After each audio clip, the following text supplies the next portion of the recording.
एक शहर में मनोज नाम का आदमी था जो गन्ने का जूस बेचता था।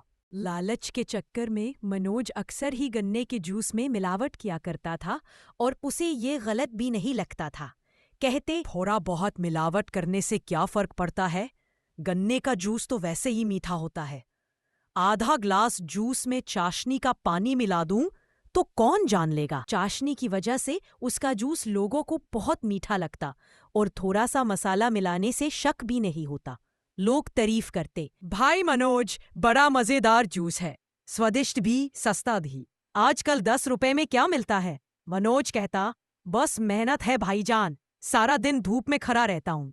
तमाम ग्राहक खुश रहते हैं। एक दिन तपान नाम का गन्ना बेचने वाला किसान आया।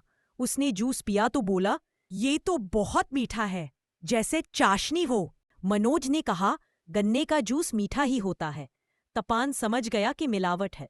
उसने सोचा, मेरा भी गन्ने का खेत है, मैं भी बिना मिलावट जूस बेचूंगा। तपान ने मनोज की दुकान के पास थैला लगा लिया, मगर लोग न आए। तापन ने फैसला किया कि वो पता करे कि मनोज मिलाता क्या है। दूसरे दिन वो मुंह ढककर मनोज के पास गया और देखा कि मनोज जूस में चाशनी डाल रहा है।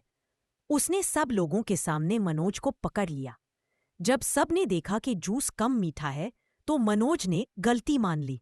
मैं थोड़ी चाशनी मिलाता था ताकि जूस स्वादिष्ट लगे।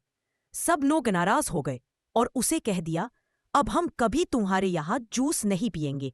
मनोज को अपनी गलती का एहसास हुआ। उसने कहा, अब से मैं सिर्फ शुद्ध और ईमानदार जूस ही बेचूंगा। उस दिन के बाद मनोज ने कभी मिलावट नहीं की और सबको असली मेहनत का मीठा फल मिलने लगा।